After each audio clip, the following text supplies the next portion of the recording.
विक्रमादित्य जी, सबसे पहले मैं आपके पास आना चाहूंगा। सवाल तो अब ये उठता है कि भाई इतने समय से अभी ये क्यों कहा गया कि टीटीडी यानी तिरुमला तिरुपति देवस्थानम में जो गैर हिंदू होंगे उनकी नियुक्ति नहीं की जाएगी? वो तो मंदिर का विषय था। इससे पहले वहां पर गैर हिंदू की नियुक्ति कैसे होती थी? सवाल तो ये होना चाहिए। देखिए 2021 के अंदर जब वहां पर जगनमोहन रेड्डी साहब की सरकार, और जगनमोहन रेड्डी साहब ने अपना नाम इस प्रकार से रखा हुआ है, उनके परिवार का नाम भी रेड्डी नाम का उपयोग करके रखते हैं। ये एक बरगलाने का प्रयास किया जाता है और उस प्रकार से वो ईसाई धर्म का पालन करते हैं। जबरदस्त बोर्ड के अंदर अपने चाचा को बोर्ड का चेयरमैन बनाया और उसके बाद तथाकथित तौर पर पूरा घेलमेल का कार्य हुआ। इस प्रकार से प्रसाद के अंदर मिलावट और विकास के अंदर अनेक प्रकार से हर क्षेत्र के अंदर उन्होंने पैसे उगाही का, धर्म के पैसे का दुरुपयोग करने का, अपने निजी कामों में पैसा लगाने का जो प्रयोग कार्य किया गया है वो सबके समक्ष केवल लगातार इसका विरोध भी किया जा रहा था।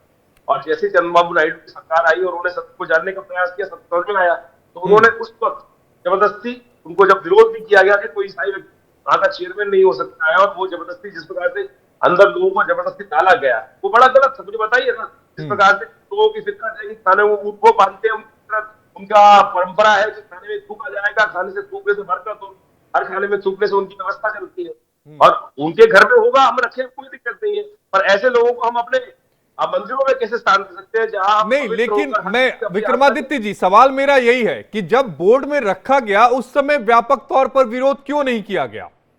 विरोध हुआ साहब, विरोध किया गया लगातार। वहां पर चंद्रबाबू अगर पूरी वहां पर विरोध पूरी तरह उस क्षेत्र में किया गया कि पूरी मुझे जानकारी है, वो विरोध किया गया।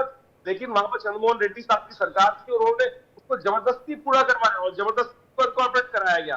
उनके सीएम ऑफिस में जाके फाइल गई है और जबरदस्ती विरोध हुआ है। उसमें कोरोना काल चल रहा था इस देश के अंदर, आपको याद होगा अच्छे से। कोरोना देश के अंदर हमने कई डिबेट करी है उस टाइम पर, और जिस प्रकार से डिबेट के अंदर किया गया था कि वहां के पैसे का भी किया गया, कई डिबेट विभिन्न चैनलों पर हमने की है और अपने इन समझ सत्यों को उनके सामने रखा गया था उस पर। और वहां से बहुत सारे पैसे का चोरी का मामला, बहुत सारे हीरे जवाहरात की चोरी का मामला भी उन दिनों सामने आया था।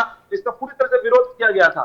ऐसा नहीं कि विरोध नहीं किया गया, लेकिन क्या होता है कि खबरों में कुछ बातें बनती है उसके बाद चली जाती है। लेकिन अब ये मामला पूरी तरह से उठ के आया है और अब इसका पूरी तरह से सरकार ने भी वहां पर संज्ञान ले रही है और सरकार में कार्य करने का प्रयास कर रही है। चेयरमैन का अभी जो नए चेयरमैन बने उनका बयान दिया है इस बात में, तो उसके पूरे कार्य होगा, चिंता ना करें। मंदिर एक ऐसी जगह है कि जहां पर पूजा की जाती है, इबादत की जाती है, परमात्मा आराधना की जाती है। तो हमको कम से कम इस प्रकार के मंदिर मस्जिद क्षेत्रों में जहां जिनकी आस्था है उन्हीं को स्थान देने बिल्कुल आपने सही कहा, मंदिर और मस्जिद, लेकिन वक्फ बोर्ड अलग है। दानिश कुरैशी साहब, आपने सुना विक्रमादित्य को, उन्होंने कहा मंदिर और मस्जिद सबकी आस्था है, ठीक है, अपने हिसाब से आप अपनी आस्था का पालन करिए, हमारा संविधान भी कहता है, लेकिन वक्फ बोर्ड तो अलग है। आप उसकी तुलना मंदिर से कैसे करेंगे?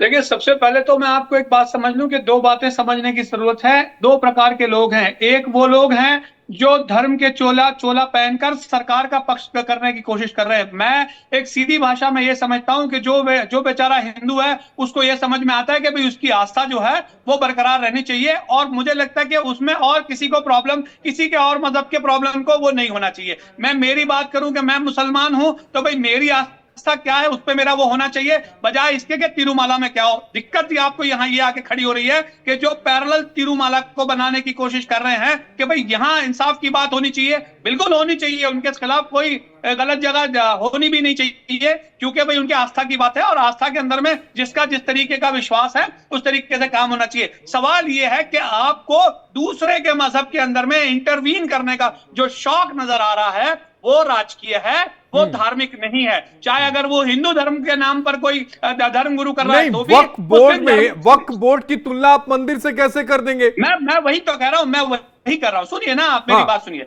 वक्फ बोर्ड की तुलना आप इसलिए करेंगे क्योंकि मैं आपको बताऊं उसका बनाने की जो संरचना है, उसका निजाम जो चलाएंगे वक्फ के जो यूजर्स हैं वो, और उसके अंदर में मैनेजमेंट में जो लोग हैं, मुत्तवली कौन तय करेगा? सरकार तय करेगी। अगर मुत्तवली सरकार तय करेगी तो फिर तिरुमाला में जो भी मुख्य पुजारी होंगे वो भी क्या सरकार तय करेगी? उसमें फिर कोई गैर मुसलमान बना देंगे तो तिरुमाला की जो चीजें हैं वो कॉन्ट्राडिक्ट नहीं करेंगी आपको। दूसरे नंबर की बात मैं आपको बता दूं, वक्फ क्या है पहले आप ये समझ लीजिए। वक्फ के अंदर में वक्फ बोर्ड जो है वो अपना एक मैनेजमेंट है, और मैनेजमेंट क्यों है? क्योंकि हमारे बाप दादाओं ने जो चीजें डोनेट की वक्फ के नाम पर, वक्फ के नाम पर मतलब मजहब इस्लाम के नाम पर डोनेट की, तो जो हमारे लिए मजहब इस्लाम के नाम पर डोनेट हुई उसका मालिक खुदा हो जाता है, नरेंद्र मोदी सरकार नहीं होती उसकी। तो जब मालिक उसका खुदा है, मैनेजमेंट के लिए जो वक्फ के जो लोग हैं मैनेजमेंट में, जो हमारे बाप दादा है, सपोज मान लो कि भाई जैसे कि हमारे फूफा की बात की जाए तो अहमदाबाद में एक मस्जिद की जगह उन्होंने डोनेट करी, तो वो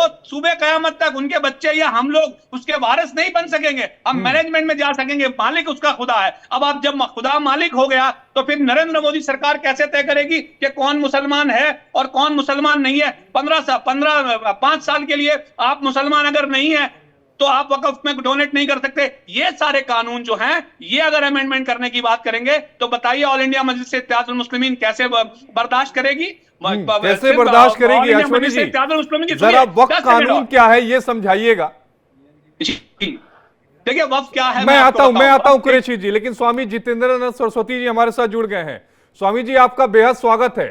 आपने सीधा स्पष्ट तौर पर ओवैसी के बयान का यहां पर विरोध किया और यह कहा कि हिंदू आस्था पर सवाल क्यों उठाया जा रहा है। सीधा सा प्रश्न है। अभी मैं इनको सुन रहा था कि ये कह रहे थे कि वक्फ खुदा का कानून है। अरे ये और नरेंद्र मोदी कैसे फेरबदल कर सकते हैं? तो ये वक्फ एक्ट भारतीय पार्लियामेंट में ही पास हुआ है। जिस पार्लियामेंट ने पास किया है वही पार्लियामेंट रिमूव भी कर सकती है। भारत के संविधान के दायरे में जो चीज बना है वो चीज भारतीय संविधान के दायरे में समाप्त भी किया जा सकता है। एक दूसरी बात कि कह रहे थे कि ये खुदा की संपत्ति है, तो ये दुनिया के 56 इस्लामिक मुल्कों को खुदा की संपत्ति के लिए वक्फ होना चाहिए और वक्फ एक्ट होना चाहिए। ये ऐसा क्यों नहीं है? दुनिया के किसी इस्लामिक देश में वक्फ बोर्ड नहीं है, लेकिन हिंदुस्तान में ये भू माफिया की तरह से काम करने वाला वक्फ बोर्ड अभी कर्नाटक के अंदर 12,000 एकड़ जमीन, कल ही वहां के मुख्यमंत्री ने जो किसानों की जमीन वक्फ ने दावा किया था और उस पे जो एफआईआर दर्ज किए जा रहे थे, सारे एफआईआर वापस लेने का कांग्रेस की सरकार ने फैसला किया।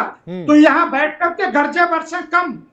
एक चीज समझो, भारत के संविधान के दायरे में अल्पसंख्यक एक्ट हो, वक्फ एक्ट हो, जो भी एक्ट तय हुए हैं तुष्टीकरण के कारण, वो जाएंगे भी इसी तुष्टीकरण के कारण। जैसे आए हैं वैसे जाएंगे और संविधान के दायरे में बात करें, चैनलों पर बैठ करके गुंडागर्दी नहीं चलेगी।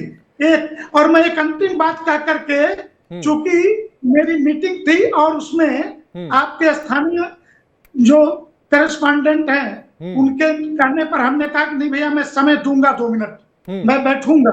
मैं इतना ही कहना चाहता हूं कि ये देश सरिया से नहीं संविधान से चलेगा और संविधान के इतर धमकी देने का काम जो भी करेगा वो उसी की भाषा में निपट लिया जाएगा। और तिरुपति मंदिर में गैर हिंदू कर्मचारी की बात, मैं देश में 3 मंदिर बताता हूं जहां पे गैर हिंदू ट्रस्ट के अध्यक्ष तय किए गए थे, तिरुपति और एक बंगाल के अंदर और एक बिहार के अंदर हिंदू देवस्थान बोर्ड का प्रदेश जो सरकारी अध्यक्ष है वो भी गैर हिंदू बनाया गया। हमें आपत्ति नहीं है, लेकिन क्या जो लोग सियाओं को सुन्नी की मस्जिद में नमाज नहीं पढ़ने देते, जो अहमदिया देवबंदी के यहाँ नहीं जा सकते, उनके अपने अपने मैं सूची पूरा पढ़ दूं कि कौन किसकी मस्जिद में जा सकता है। एक सवाल का जवाब दीजिए कि क्या सनातन बोर्ड बनाने की जो बात है वो अखिल भारतीय संत समिति जो है वो उसका समर्थन करती है कि सनातन बोर्ड बनाया जाए? हमारा मानना है भारतीय संविधान के दायरे में अभी बहुत कुछ बना हुआ है जिसका पालन होना जरूरी है। धर्म स्वतंत्रता के पालन का जो अधिकार है वही हिंदुओं को ठीक प्रकार से मिल जाए, तो हम इसी दायरे में, क्योंकि अलग से पैरेलल बोर्ड बनाना, मेरा मानना है अगर हम वक्फ बोर्ड को खत्म करने की बात कर रहे हैं तो हम सनातन बोर्ड बनाने के भी पक्ष में नहीं है। लेकिन मेरा कहना है सभी सम्मान पूर्वक अपने अपने संप्रदाय और धर्मों का पालन करें। धर्म के नाम लेकिन जितेंद्रानंद जी, अगर वक्फ बोर्ड खत्म नहीं होता तो क्या सनातन बोर्ड बनाने की जो मांग है वो उठेगी? मेरा आपके चैनल पे मैं पहली बार कह रहा हूं, संत समिति इसे अव्यवहारिक मानती है। जैसे वक्फ बोर्ड में मुगलों के द्वारा लूटी गई संपत्ति को इन्होंने कहा कि वो दान है, वक्फ है, और आजादी के बाद भी शत्रु संपत्ति को वक्फ में बदल बदल करके, जिस प्रकार सलमान खुर्शीद सुप्रीम कोर्ट में केस लड़ रहे थे, और शत्रु संपत्ति का एक ऐसा विधेयक है जो अध्यादेश के रूप में 7 बार आगे बढ़ाना पड़ा, और वो भी कांग्रेस के समय के राष्ट्रपति डॉक्टर प्रणब मुखर्जी के काल में। इलीगल होता तो कभी नहीं करते प्रणब दादा, लेकिन जब बढ़ा तो हमारा मानना है कि मंदिर जो अभी चला रहे, सरकार सिर्फ 4 लाख मंदिरों पे जो कब्जा है वो वापस कर दे और उसका सनातन बोर्ड बना दे। दक्षिण भारत में ज्यादातर जो मंदिर है वो सरकार के कब्जे में है, यानी सरकार उनकी देखरेख करती है। क्या अखिल भारतीय संत समिति ये चाहती है कि ये कब्जा जो है वो मंदिर प्रशासन पे ही दिया जाए, सरकार इससे अपने हाथ वापस ले ले? स्वाभाविक है, ये मांग हमारी बहुत दिनों से है कि रेल, बस, हवाई जहाज प्राइवेट सेक्टर में चलेंगे, एजुकेशन प्राइवेट सेक्टर में चलेगा। टेंपल में ऐसी कौन सी चीज रखी है हमारे मंदिर में जो सरकार चलाएगी? अगर प्राइवेट सेक्टर के लोग बस चला सकते, ट्रेन चला सकते, हवाई जहाज चला सकते हैं, और बहुत सारे प्राइवेट सेक्टर के लोग लोकसभा राज्यसभाओं में भी बैठे हुए उद्योगपति ये देश भी चला सकते हैं, ये तो मंदिर चलाने के लिए ये सरकार क्यों जबरदस्ती कर रही, और मंदिर हिंदू समाज क्यों नहीं चलाएगा? सरकार क्यों चलाएगी?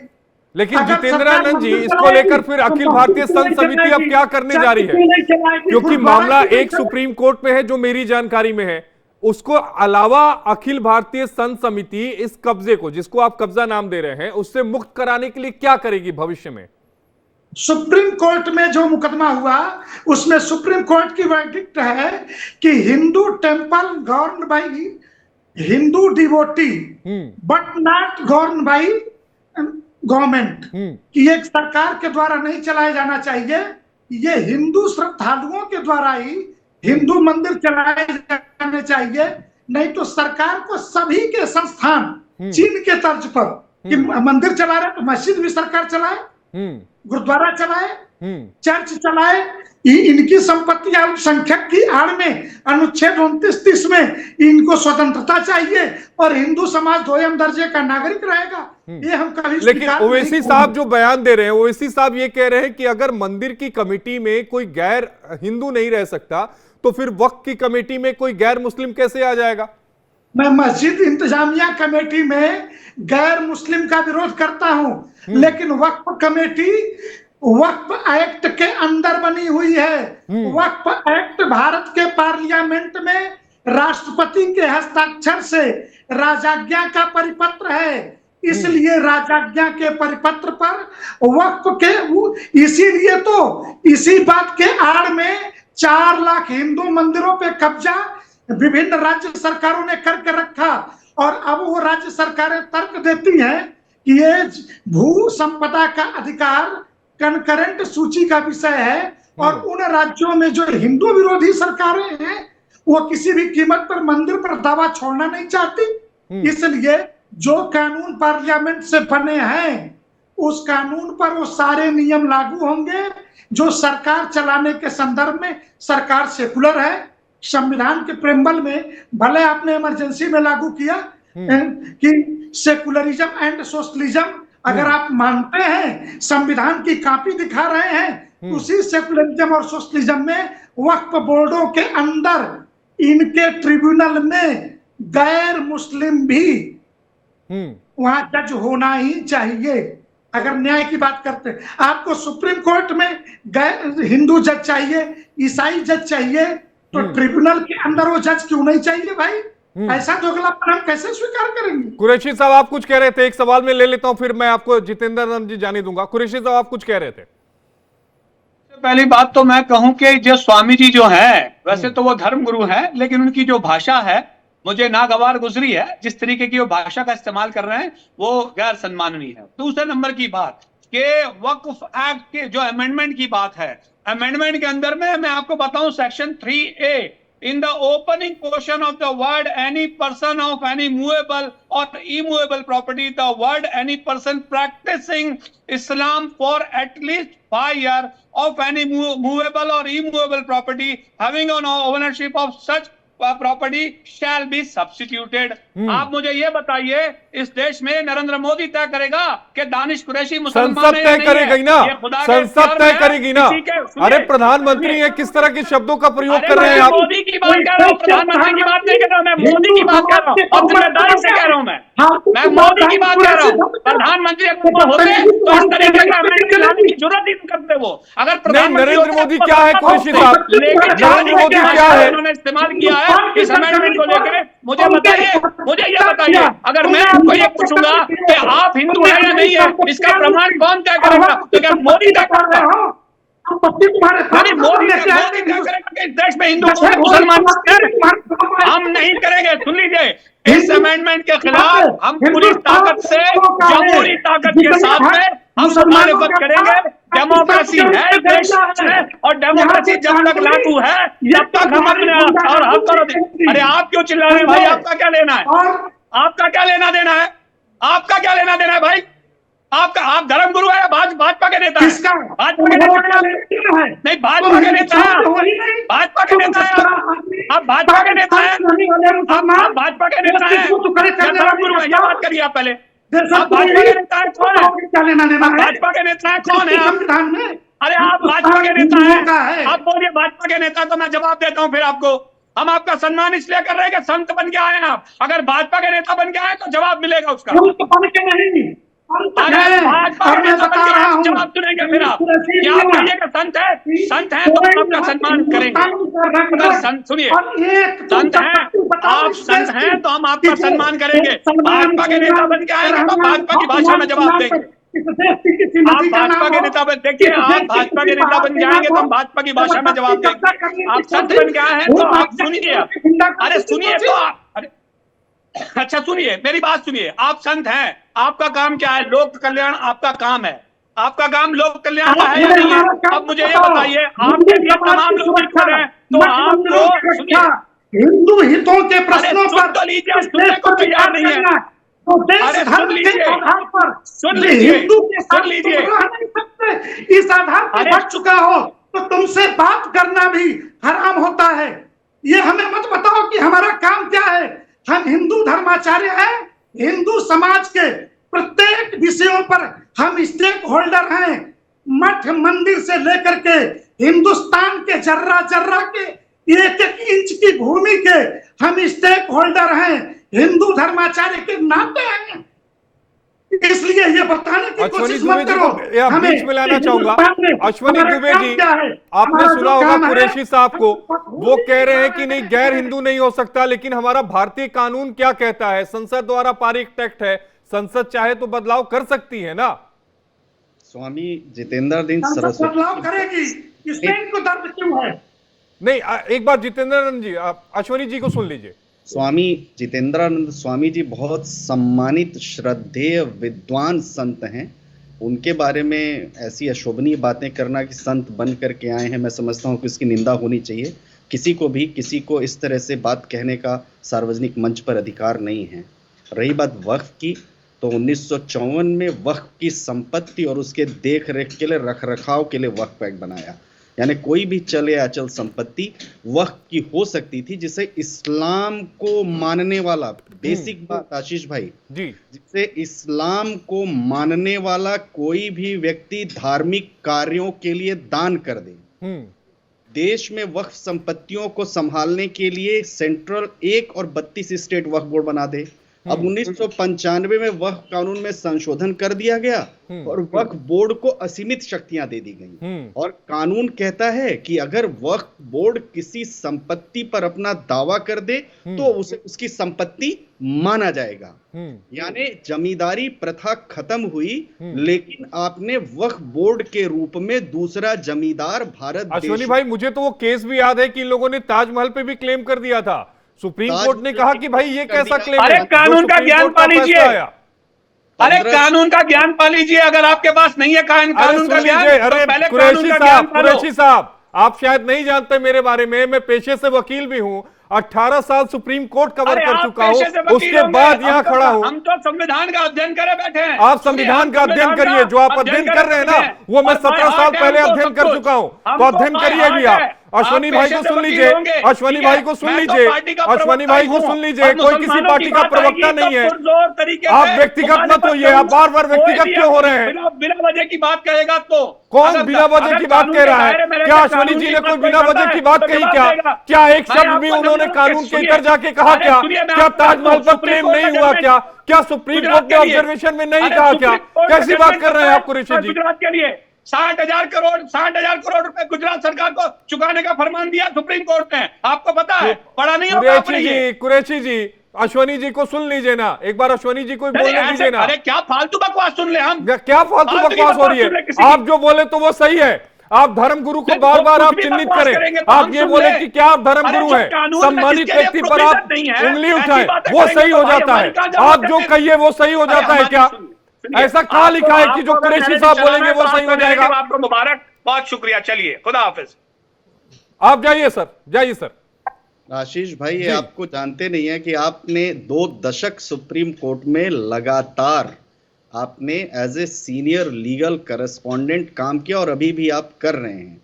शायद इन्हें इस बात का पता नहीं है, तो ये थोथा ज्ञान बाजे घना वाली जो कहावत है वो वैसे ही करते हैं। आशीष भाई, इनको आपके बारे में नहीं पता, इनसे मुंह लगने की भी जरूरत नहीं थी। अगर वक्फ बोर्ड किसी संपत्ति पर अपना दावा कर दे तो उसकी संपत्ति माना जाएगा, और दावा गलत है तो मालिक को सिद्ध करना पड़ेगा और ट्रिब्यूनल का डिसीजन फाइनल होगा। देश में 3 तरह की कोर्ट हैं, district judiciary, high court, supreme court. इन तीनों के तहत ही हमेशा संपत्ति के निर्णय लिए जाते हैं, लेकिन वक्फ बोर्ड में अगर कोई संपत्ति चली गई तो ना सिविल कोर्ट में मुकदमा जा सकता है, ना हाई कोर्ट में मुकदमा जा सकता है, ना सुप्रीम कोर्ट में मुकदमा जा सकता है, और ट्रिब्यूनल का लिया गया निर्णय फाइनल होगा, अपील नहीं होगी, रिवीजन नहीं होगा। और ट्रिब्यूनल में कौन बैठेगा? मुस्लिम मुतवल्ली, मुस्लिम आईएएस, मुस्लिम आईपीएस, मुस्लिम एमपी, मुस्लिम स्कॉलर, मुस्लिम सर्वेयर। और अगर मान लीजिए कि पर्सन अग्रीव्ड, जो 2013 में जिसकी बात स्वामी जितेंद्रानंद जी कर रहे थे, 2013 में उन्होंने कह दिया पर्सन अग्रीव्ड, यानी अगर पार्क की संपत्ति पर भी वक्फ ने अपना दावा कर दिया तो अगर एमसीडी, डीडीए या गवर्नमेंट बॉडी नहीं आती है तो वो वक्फ की मान ली जाएगी। तीसरा, अगर सरकार भी कह रही है, आंकड़े कह रहे हैं कि सेना के बाद, रेलवे के बाद सबसे ज्यादा संपत्ति इस देश में वक्फ बोर्ड के पास है, तो वो असीमित गैर कानूनी तरीके से दावा की हुई संपत्ति है। तमिलनाडु के उस गांव को याद करिए आशीष भाई, 1500 साल पुराना गांव और 14 साल पहले इस्लाम आया, तो 1500 साल पुराना गांव कैसे वक्फ के पास आ गया? वहां वक्फ की संपत्ति आपने मान लिया। दूसरा, वक्फ अधिनियम 1995 की जो संवैधानिकता को चुनौती दी गई याचिका पिटीशन में 3-4, उसमें स्वामी जितेंद्रानंद सरस्वती जी भी हैं, अश्विनी उपाध्याय जी भी हैं, वो पिटीशन है, उसमें भी साफ तौर पर धार्मिक आधार पर भेदभाव किए जा रहे कानून की प्रासंगिकता को चुनौती दी गई है। कोई भी कानून आर्बिट्री नहीं हो सकता, संविधान के ऑब्जेक्ट के खिलाफ नहीं हो सकता, और संवैधानिक व्यवस्था है जो है, आपको कोर्ट में उसको चैलेंज करने का अधिकार होगा। लेकिन वक्फ बोर्ड ने किसी संपत्ति पर दावा कर दिया तो आपको कोर्ट में चैलेंज करने का अधिकार नहीं होगा। अब तिरुपति बालाजी जैसे पवित्र मंदिर से, जो मंदिर पूजा करने का स्थान है, वो संपत्ति अधिग्रहित करने का स्थान नहीं है, उसको एक संपत्ति अधिग्रहित करने वाली संस्था से कंपेयर करके अगर हमारे देश के नेता करते हैं तो मैं समझता हूं कि यह संवैधानिक व्यवस्था का भी मखौल उड़ाना है। आर्टिकल 28 से 30 जो हमारे देश के संविधान का है, वो हर किसी को अपनी प्रॉपर्टीज को, धार्मिक प्रॉपर्टीज को मेंटेन करने का, आस्था वाली प्रॉपर्टी को मेंटेन करने का अधिकार देता है। बिल्कुल सही बात है, मस्जिद इंतजामिया कमेटी और मंदिर प्रबंधन कमेटी, ये दोनों पैरेलल संस्थाएं हैं, लेकिन वक्फ बोर्ड जो है मंदिर प्रबंधन कमेटी के पैरेलल नहीं। वक्फ बोर्ड तो एक बोर्ड है जो पार्लियामेंट से पास किया गया कानून है, और जिसमें आपने असीमित शक्तियां दे दी, जहां चाहे दिल्ली हाईकोर्ट पर भी कभी दावा ठोक दे, राजमार्ग पर, राजपथ पर आप दावा ठोक दे, पता चलता है किसी गवर्नमेंट बॉडी को आप अपना, तो ये इसको तो खत्म होना ही चाहिए आशीष भाई। तो मैं समझता हूं कि ये बिल्कुल इलॉजिकल है, और ऐसी व्यवस्था किसी जैन, बौद्ध, सिख, ईसाई और अन्य किसी पंथ के अनुयायियों के लिए नहीं है। यह पंथ निरपेक्षता, एकता, अखंडता की भावना के विपरीत है। आचार्य विक्रमादित्य जी, मुझे लगता है कि यहां पर 2 अलग अलग विषयों को एक साथ लाने की कोशिश की जा रही है। यहां बात मस्जिद की नहीं हो रही थी, यहां बात हो रही थी मंदिर ट्रस्ट की, और मंदिर और मस्जिद अगर इंतजामिया कमेटी, जिसका जिक्र अभी अश्वनी भाई भी कर रहे थे, वो देखें, अगर हिंदू अगर मंदिर के प्रभार को देखे, मुस्लिम अगर मस्जिद के प्रभार को देखे, तो कोई दिक्कत नहीं है। लेकिन वक्फ बोर्ड में अगर कोई गैर है, जो मुस्लिम है, वो आ जाता है, तो फिर इससे इतनी ज्यादा तकलीफ क्यों?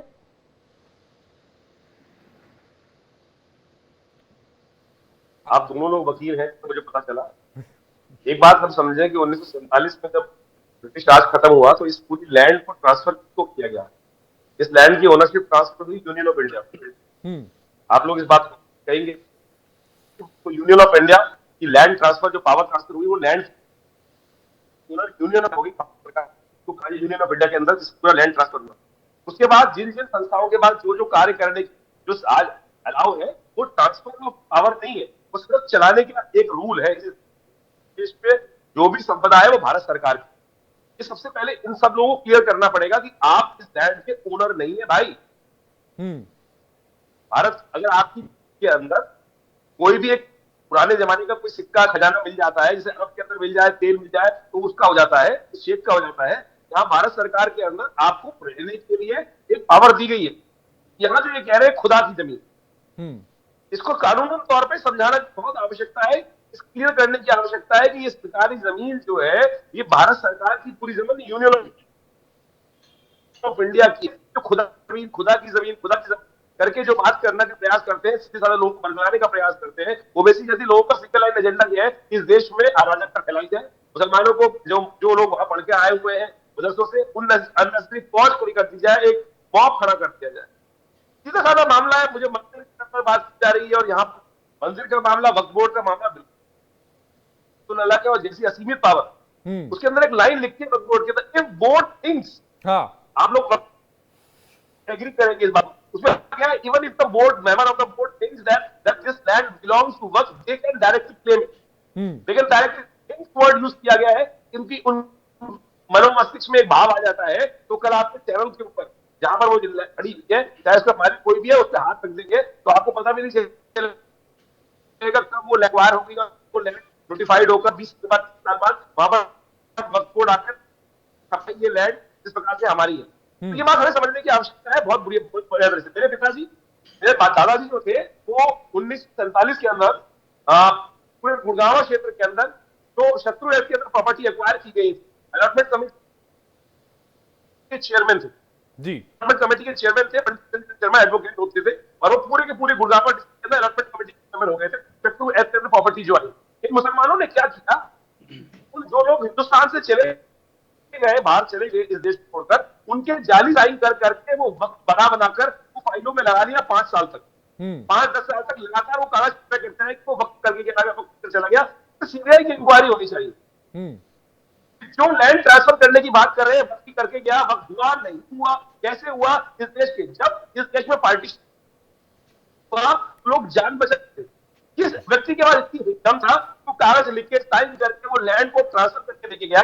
मैं इसके ऊपर, क्योंकि मेरा इतिहास मैंने आपको बताया, मुझे जो अपनी जानकारी में बात आई है परिवार के दृष्टि से, इन लोगों ने वो जाली एक लेटर बना के वक्फ बोर्ड ने उस वक्त 1955 के बाद से लगातार ये कार्य करते चला जा रहा है। और पूरी दिल्ली की प्रॉपर्टीज को जैसे कहते हैं ना कि 95% दिल्ली जो है वो वक्फ बोर्ड की है, उसके बसी हुई है, ये सारी भ्रांति फैलाने का प्रयास कर रहा है। इनसे देखो, कागज है, सरकारी कागज फेंक नहीं सकता, निकाल के दिखाओ कौन करके गया, कैसे करके गया, उसके सिग्नेचर है भी कि नहीं है, किस प्रकार को था भी कि नहीं था।